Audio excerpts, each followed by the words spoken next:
أعوذ بالله من الشيطان الرجيم. بسم الله الرحمن الرحيم.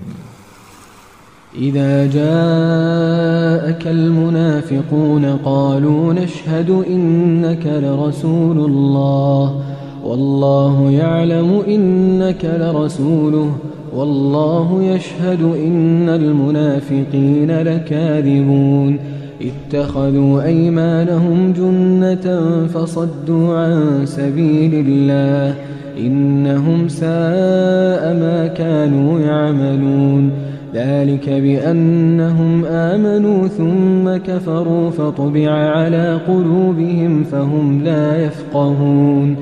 وإذا رأيتهم تعجبك أجسامهم وإن يقولوا تسمع لقولهم كأنهم خشب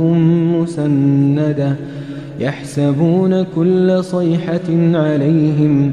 هم العدو فاحذرهم قاتلهم الله أنى يؤفكون وإذا قيل لهم تعالوا يستغفر لكم رسول الله لووا رؤوسهم ورأيتهم يصدون وهم مستكبرون سواء عليهم أستغفرت لهم أم لم تستغفر لهم لن يغفر الله لهم إن الله لا يهدي القوم الفاسقين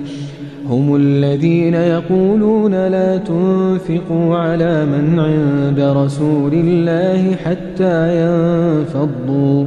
ولله خزائن السماوات والأرض ولكن المنافقين لا يفقهون يقولون لئن رجعنا إلى المدينة ليخرجن الأعز منها الأذل ولله العزة ولرسوله وللمؤمنين ولكن المنافقين لا يعلمون يا أيها الذين آمنوا لا تلهكم أموالكم ولا أولادكم عن ذكر الله ومن يفعل ذلك فأولئك هم الخاسرون وأنفقوا مما رزقناكم من قبل أن يأتي أحدكم الموت فيقول رب لولا أخرتني إلى أجل قريب فأصدق وأكن من الصالحين ولن يؤخر الله نفسا إذا جاء أجلها والله خبير بما تعملون.